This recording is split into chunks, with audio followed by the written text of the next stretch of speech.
Türkiye'den direkt buraya gelen var mı? Geliyor mu? Yok, az var.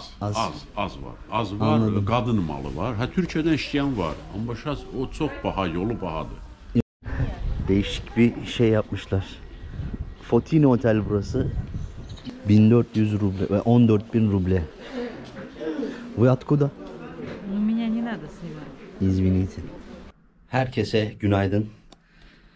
Yeni bir günden hepinize saygılar, sevgiler, selamlar. Rusya Federasyonu'nun Anapa şehrindeyiz ve önceki bölümleri izlediyseniz biliyorsunuz. Burada ilk günümüzü tamamladık ve bugün ikinci günümüz.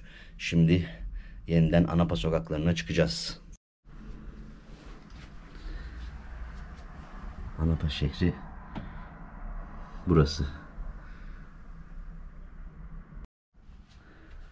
Şimdi oteldeyiz arkadaşlar. İşte şehrin bir tarafı az önce gördüğünüz yer. Burası da denize bakan tarafı. Karadeniz. Şimdi kahvaltı yapmaya ineceğiz aşağıya.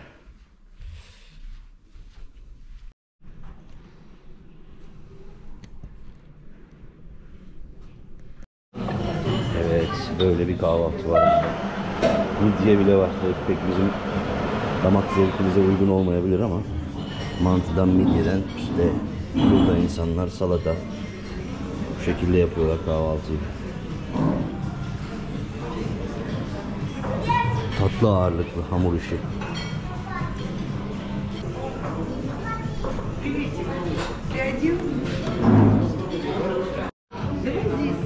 Böyle benim kahvaltıda işte. Burası da otelimizin barı ve lobisi.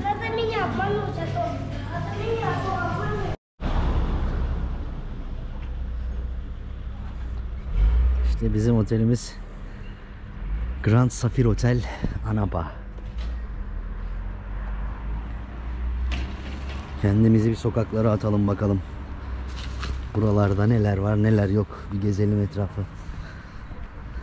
Bugün hava acayip güzel. Güneşli, sıcak. Dur bakalım.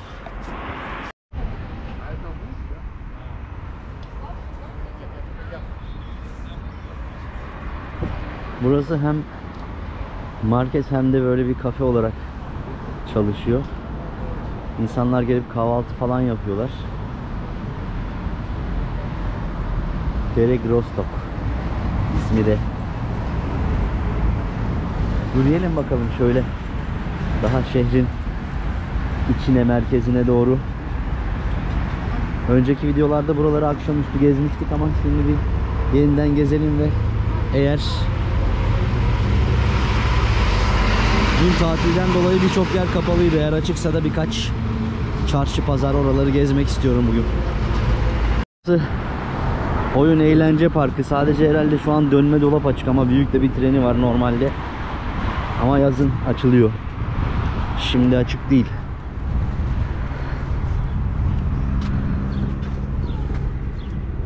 Burada Anapa'nın doğal limanı.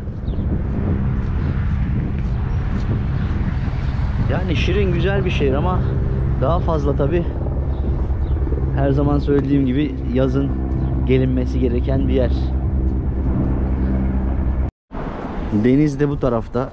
İnsanlar da şu park boyunca işte gezip hayvanları falan besliyorlar. Kuşları, ördekleri. Biraz o tarafı göstermek istiyorum size. Ufak ufak oraya yürüyelim, sonra yeniden devam edeceğiz yolculuğumuza.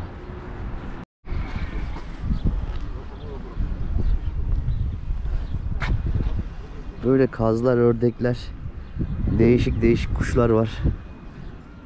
İnsanlar da marketten ekmek alıp burada atıyorlar hayvanı. Bu parkın ismi de Fotini'ymiş. Açılmış artık. Mağazalar açılmaya başlıyor inşallah bugün. Yani şehir daha hareketli olur diye tahmin ediyorum.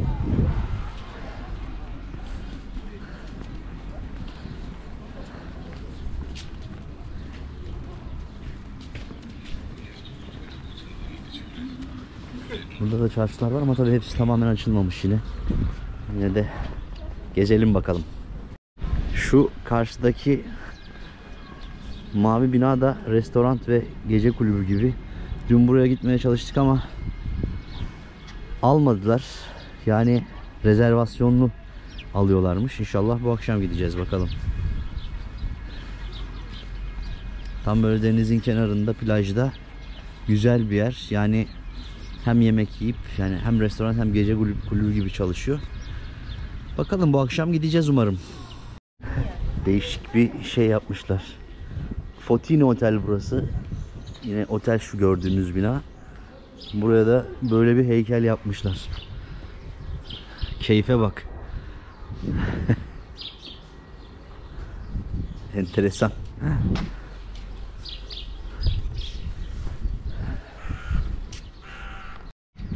Buraya kadar gelmişken tabii yine plajı da çekelim. Baksanıza işte Anapa plajı. Bu plaj 40 kilometre. Yani tabii aralıklar olmakla birlikte 40 kilometrelik bir plajı var. Doğal bir liman. Anapa kenti ve yazında yani özellikle Rus turistlerin özellikle sevdiği, geldiği ikinci şehir Soçi'den sonra. Hatta şöyle söyleyelim. Soçi 1 ise Kırım 2, burası 3. olabilir gibi.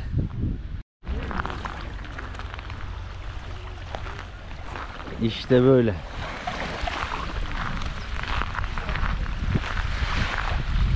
İnsanlar da hem burada şu an tabi mevsim itibariyle yürüyüş yapıyorlar. İşte hayvanları besliyorlar falan. Böyle. İşte bu restoran dediğim gibi rezervasyonlu çalışıyor. Hatta hani Rusya'nın genelinde tüm restoranlar ve yeri geliyor bazen yani sıradan kafeler bile yani şeyle çalışıyor. Rezervasyon sistemiyle çalışıyor. O yüzden geldiğinizde eğer böyle kafeye falan restoranta çıkacaksanız önceden rezervasyon yaptırmanız gerekebilir. Bunu da aklınızda bulundurun. Pazara geldik. Pazara geldik arkadaşlar. Bu arada 1 dolar 91 ruble, 1 euro ise şu an itibariyle Rusya'da 100 ruble. Fiyatları bunların üstünden çevirmenizi rica ediyorum. Açılmış, evet. Açmışlar. Çorap 150 ruble, 180 ruble. Yani 1,5 dolar, 1,5 euro. Bu ne kadar? Fiyatı yazmıyor.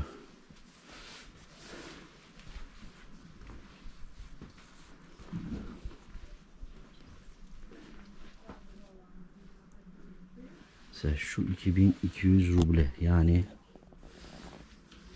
22 euro.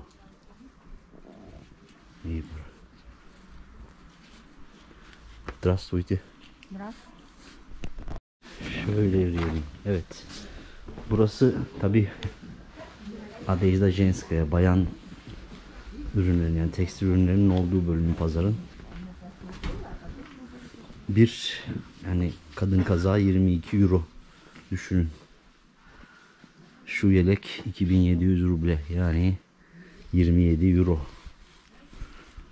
Yani pazarda da yalnız sadece ben varmışım. Здравствуйте gibi bir hava var ama olsun. Mesela gömlekler 2000 ruble yani 20 dolar, 20 euro, 22 dolar. Tekstil ürünleri böyle. Здравствуйте. Çocuk için yelek 1800 ruble. Есть другие. Есть другие. 1100. Мальчик, девочка. Мальчик. Мальчик. 6. Снимается на молнии. Понятно. 1700, да? 1700 рублей. Да. Угу. Сейчас просто смотрю с мамой. Смотрите, вон там Поехали, еще да. веточки, видели вон внутри? Да, видел. Спасибо большое. Ряд снимите вывеску, чтобы нас найти. Спасибо. Вот это, Это да? хорошие жилеточки. Да? Да. Это не абы что. Они с хорошей обработочкой все идут. Еще какие у нас, смотрите, А, виниловые. у вас крутые есть вот. бомберы. Сколько это стоит? 200. Есть трикотажные вот такие тоже на ваши. Или на 6 не будет. А есть черный. Есть черный будет. С мамой мы поедем. Хорошо. Спасибо большое. Приходите. Спасибо. Abla da Kıçın sıyırap. poğaça çay satıyor. Есть грибы, грудка, самса, тыква, яблочко, хычины, пирожки, сосиски. Abla şey satıyor, evet. Piraşki, poğaça, börek ve çay. Bravo. Evet. Yine açılmış kısmen.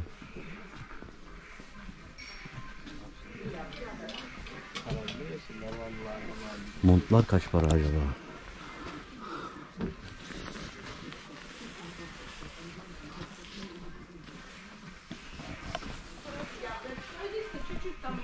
Yani ürünlerin çoğusu Türkiye'den gelmiş ve bir kısmı da Çin'den gelmiş. Yani Türkiye ve Çin burada bu pazara hakim gibi duruyor.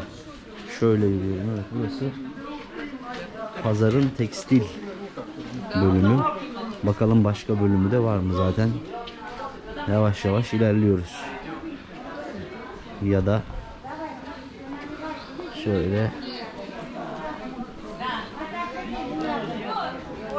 Güzel. Dün burası kapalıydı. Şimdi açmışlar en azından. Daha şey.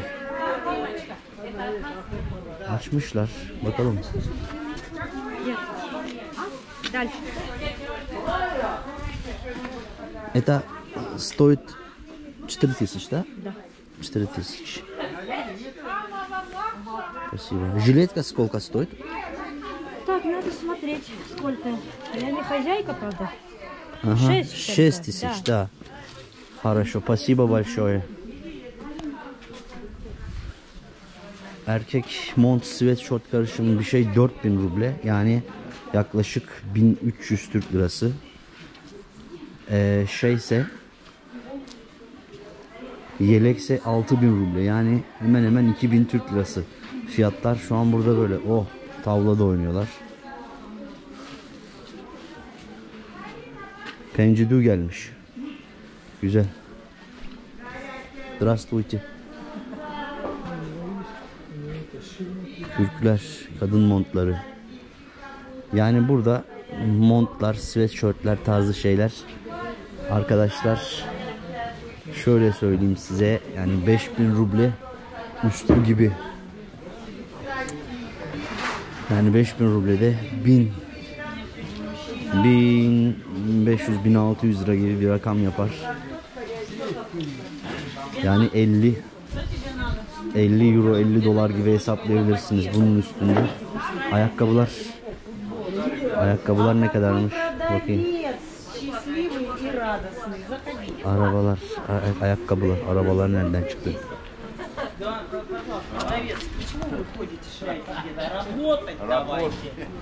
Да я там стоял со службы. Опа. Нет. Ayakkabılar bakalım. Tabii üstünde fiyat yazmıyorlar. Yine de bir öğrenmeye çalışalım. Здравствуйте. Сколько стоит обувь? Что, брат? Какой обувь? Какой обувь? Вот это. Покажу. Вот это. Поверни ценник, посмотри на обувь. 5000 это. Это новые модели только привезли. Ой, ой, ой, ой. Спасибо. Это за прелесть здесь бегаешь. 5000. Это спортный сколько стоит? 2500. Красавчик. Спасибо большое. Azeri abiyi buldum. Парень из Турции, блин, прикинь. Здравствуйте. Товар свой рекламирует, и в Турции рекламирует, что смотрите, наш товар. Тоже неплохо. С Турции парень такой. Я думал, какой-то этот антикварный. Нет, это нормальный свой парень. Niye? Da. İsmin ne abi senin? Benim ismim Elhan. İlhan. Elhan. Bizde İlhan'dır o. Aha, Elhandro, ha. İlhan. Elhan. İşte мы говорим İlhan. И Ильхам, да. Ильхан разные есть. Да. Ben Elhan. Elhan. Elinhan'ı da. Bu benim Güzel. malım burası. Burası. Ha, burası benim malım. Anladım, çok güzelmiş. Kitay malı çoxdur, türkün malı o qədər də yox, amma türkün malı da var. Türkün Anladım. futbolkaları var. Tamam. Türkiye'den tişört geliyormuş. Burada Şortik mortik şeyler. bunlar Çin malı değil mi? Çin, Kitay. Çin. Ha, hamısı Çindir bunlar. Kaça veriyorsun bunu mesela? Bu 3300. 3300 rubl, 1000 rubl kesə bilərəm. 1000 ruble 2300'e kesebiliyorsun. verelim. 2300'e verebiliyorsun. Fiyatlar bu arada değil mi? Bu şeyler için, yelekler için. Jiletka. Nə var? Fiyatlar вот это Renk. 3000. Skit, Нет. Цены как? Optam. Onun qiyməti Moskvada ucuz. Moskova'da. Krasnodarda baxa. Bu Krasnodar'dan mı geliyor yoksa? Bu Krasnodardan gəlib, biraz baha gəlibdir. Baha gəlib. Moskvadan gələndə hardasa bir 500-600 rubl ucuz. Moskva 500. ucuz. Moskova'da daha ucuz, tamam. Daha ucuz. Bir 10 dollar ucuz Moskvada. Çinin malı da Moskvada ucuz, Türkün malı da Moskvada ucuz. Moskvada şəs Kirgizlər zor işləyir. Bu zor maldır. Bu Çinin malıdır, bu firma zor firma. Peki Türkiye'den direkt buraya gelen var mı? Geliyor mu? Yox, az var. Az var, Anladım. qadın malı var. Hə, Türkiyədən işləyən var. Amma şəs o çox baha, yolu bahadır. Yolu bahadır. Yolu bahadır, tamojnası bahadır, dollar bahadır. Anladım Ona görə abi. elə yox. O barədə Türkün malı pramo yox. Türkün malı gəlsən mən işləyərəm sizlə. Çox Getirsek işleyer misin? çox gözəl işləyərəm ha. Niyə Tamam. işləyərəm? Sizin malınız mən sizin satıcınız ola bilərəm. Tamam. Optam da işləyə bilərəm. Anapada aça bilərik optam. Mənim şəxsi öz evim var, yekə evim var. Anladım. Yekə padval qaraj var. Malı yükləyə bilərik. Anladım. Anapada optam işləyə bilərik. Yürün bura. Sadece Anapada mısın abi yoksa? Anapada. Anapada. Mən Krasnodarda da işləyə bilərəm. Toska Krasnodar- açarsan gedib orada da yaşaya bilərəm. Mənim üçün fərqi yox. Anladım. Mənim Yeter ki pul, diyorsun. Mənim üçün pul, biznes. Pul. Pul ve işlemek olsun İş ver diyor. mən, ha, İşlerim ben Bu diysen. Türkün malı var. Güzel. Buyurun. Abinin. Türkün malı. Burası bak Bunu Türkiye'den. maki yayda gətirdilər, bir vaqon. Doldurdular, getdilər. Anladım. Amma bu biraz şeydir. Gərək bu Kitayın malı, bu da zor malıdır. Malı Anladım. zordur, amma Şimdi- Çinindir. Kitay'dan mı zor geliyor yoksa Türkiye'den mi daha zor geliyor buraya? İndi Kitay zor gələr. Kitaydan zor gələr. Bilirsən, açdılar hamısı, internet açdılar, Kitaya yol verdilər. Anladım. Türkiyədən az gəlir. Az Qiyməti gəlir. baha. Türkiyənin özü Kitaydan malı alır. Bunu alır, Kitaydan emblemasını Türkün qoyur. Böyle mi yapıyorlar? Ha, yapırlar, onu da yapırlar. Enteresan. Var, Anladım. indi Karaçay, bu Karaçayın malıdır, Rusiyanın. Bunlar Karaçay Çerkesya'da yapıyorlarmış Hamısı arkadaşlar. oranın fabrikasıdır, amma qəşəng də yapırlar. Çox Evet, zor. oradan yani Rusya'nın içinden de gelen var. Çin'den de Çin'den, gelen var. ha, Türkiye'den de gelen var pazarda. Öyle Bəli, anladım. bəli, var, çox Bəli. var. Bazarda Türkiyənin çox malı. Anladım. Amma Здравствуйте. Türkiyə biraz zəifliyibdir. Zayıflayıptı. Bilirsən, kaçstvası xarab olur. Qiyməti baha, o kaçstvası ucuzlaşdırıb. Anladım. Abi burada sadece tekstil mi var bu pazarda? Hə, Tolka tekstil. Tolka Çay, tekstildə. kofe içərsiniz, bir dənə kofe. Сколько стоит это? Этот именно? Да, вот это именно. 9500. 9500 bu takım elbise. Все вот такие цены, да? Сколько вот это? 14. 1400 рублей, 14.000 рублей. Вы откуда? Ну, меня не надо снимать. Извините. Хорошо. Спасибо. Рубашка сколько стоит? От 1500 и выше. 1500 и выше. Спасибо большое. Спасибо. Пожалуйста. Evet, insanlar birazcık korkabiliyorlar ya da şey yapabiliyorlar. Böyle çekingen davranabiliyorlar ama normal çünkü burada yani her zaman birisi gelip bir şeyler çekmiyor. O yüzden. Yani İlhan abiyle tanıştık. Azeri. Burada çok Azeri yokmuş ama Türklerin burada iyi ticaret yapabileceğini düşünüyor. Türkiye'den de zaten yazdım, gördünüz. Yani iş yapmak isteyeniniz olursa da buralara gelebilir aslında. Bazen soruyorsunuz ne iş yapılır diye. Спасибо большое. Спасибо. Сейчас просто я посмотрю. Смотрю, спасибо. Evet. Çantalardan. İşte burası sadece tabii tekstil ürünlerinin ve benzerinin satıldığı bir yer. Bir pazar.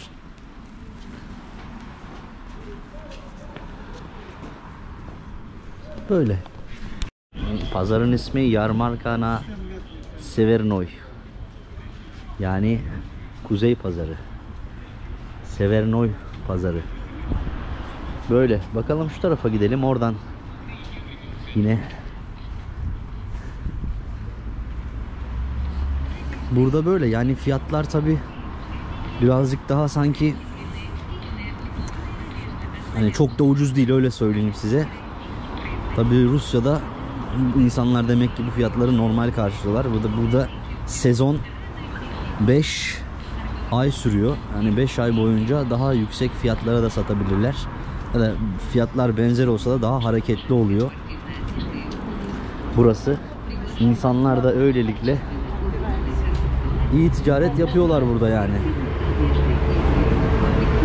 Şunu da söyleyeyim arkadaşlar, burada çok fazla Türk de yok. Yani burası mesela Türkiye'den ticaret yapmak isteyenlerin gelip tutunabileceği bir şehir olabilme ihtimali var. Ama tabi buranın hani nüfusu da çok karışık. Her milletten de insan var burada bu arada, onu söyleyeyim size. Yani Ermeniden Kürt'e, Azeri'ye herkes var. Rus'a. Dolayısıyla böyle bir potansiyel olan bir şehir olarak düşünüyorum burayı. Şurası da bir alışveriş merkezi. Bakalım. Yani böyle bir şehir. Bence gelinebilip yani ticaret açısından düşünülebilecek bir yer burası.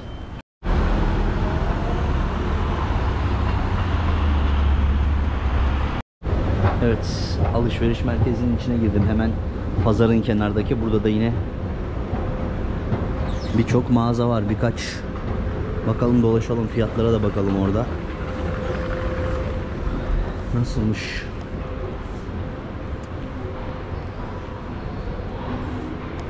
Evet. Arkadaşlar, Zolla. Tabi burada şey oldu biliyorsunuz, yani yaptırımlardan sonra öyle Zara, işte Stradivarius gibi işte birçok mağaza ayrıldı buradan. Yani kendi markaları da var tabi Rusların ve başka ülkelerden başka markalar var ya da dükkanlar var sadece. Bakalım, burası küçük bir alışveriş merkezi Anapa'da. Küçük ve çok fazla dükkanda yok haliyle. Yine de bir bakalım şöyle.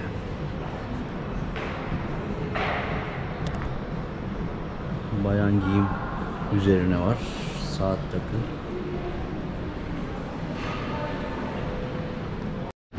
Yani enteresan bir şekilde şeyleri, fiyatları yazmamışlar. Herhalde müşteriye göre belirleniyor bu fiyatlar.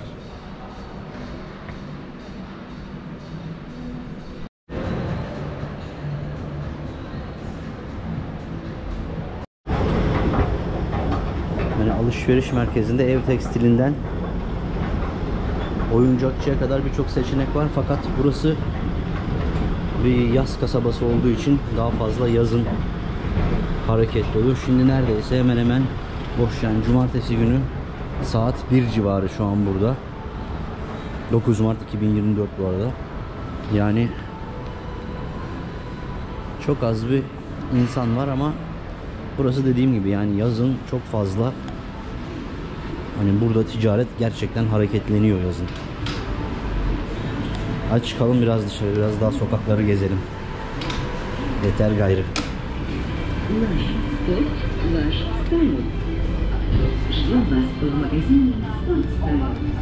Evet.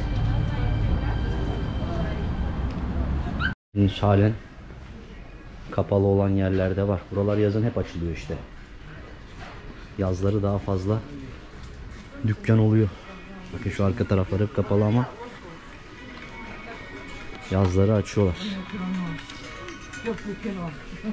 Evet. 2 килограмма вот так держу и кручу вот так. 120 раз. Ну, не оборотов, а вот так вот. Раз, два, три, 120 движений. Wow. Вот кто вот так прокрутит, даю приз 1000 рублей. Ну, это sложный трюк. Bunu böyle elinizde tutup çevirirseniz 1000 ruble vereceğim diyor abi. Yani 2 kilogramlık bir top, onu çevirmesi zor. Ben denedim, sadece tutabildim ama çevirmek zor. Молодец, это я не могу, я просто держал. Да. Вот это. Это баскетбольный мяч, семерка. Bu normal basketbol topu. Что делаем вот Это это? тоже так же кручу вот 150 раз. Ой, 150 раз. замерзли, холодно. Вот так же вот вращаю. Elinde böyle 150 kez döndürürsen sana 1500 ruble veririm diyor. Но это Güzel. самый сложный трюк. За этот трюк я даю 1000 долларов, кто прокрутит. Para kurut 1000 dolarов. Да. Вот если прокрутит 150 раз, 1000 долларов я даю. Wow. Вот такой у меня это. Вот, мужчина, Я не можно вас могу. на секунду? Идите, не стесняйтесь. Вот баскетбольный мяч. Вот я его кручу 150 раз. Попробуйте, его в руки вообще сможете вы взять? Пальцем. Да, вот так, схватите. Нет, Возьмите. За так 25 я его лет. Не я так его вот. не удержу. А рука? Давайте с моей. Размер. Бать, да ты, наверное, Человек-паук просто прикалываешься. Нет, он племянник человека. Я кручу еще, вот. За 25 лет. Вращаю. Ama ben sadece topu tutabildim. Çeviremedim maalesef. Evet arkadaşlar, yani pazarda tekstil alanında arayacağınız, bulabileceğiniz her şey var. Yani yok her şeyi bulabiliyorsunuz. Dolayısıyla bugün yani burayı niye size gezdirdim? Çünkü çoğu zaman bana insanlar soruyor hani Rusya'da ne iş yapılabilir, ne yapabiliriz falan. İşte Anapa'ya gelmişken böyle bir pazar görünce burayı çekmek istedim.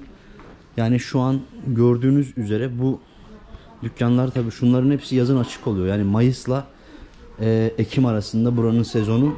O 5 ay boyunca insanlar bayağı bir para kazandıklarını söylüyorlar. Biliyorsunuz Azeri Elhan abiyle de görüştük, konuştuk. Para kazandıklarını söylüyorlar. Yani burada söylediğim gibi eğer bir iş yapmayı düşünüyorsanız buraya gelinebilir. Burada iş yapılabilir. Yani şuradan şuraya kadar gözlükçü var, züccaciye var. Bu tarafta yine tekstil bölümü devam ediyor. Her şey var. Böyle hadi artık çıkalım yavaş yavaş. Başka yerlere bakalım biraz da.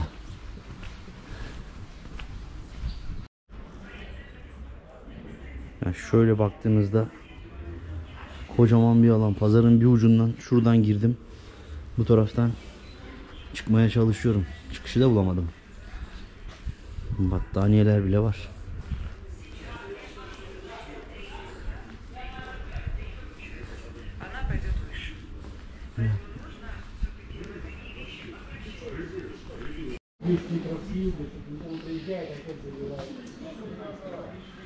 Pantolonlar 900 ve 1500. Bakın tişörtler 1200 ruble. İyi para, bayağı yüksek para ya. Güzel.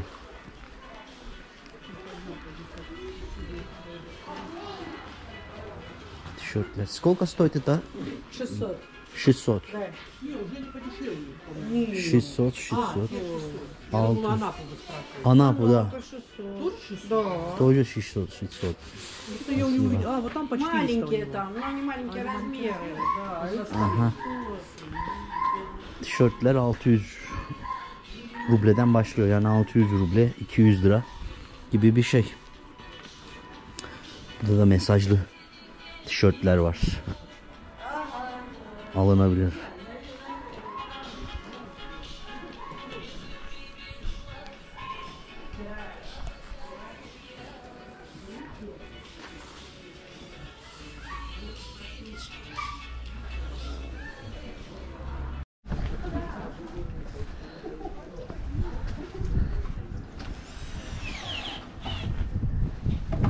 Evet, Kuzey Pazarı'na veda ediyoruz. Severnaya. Здравствуйте.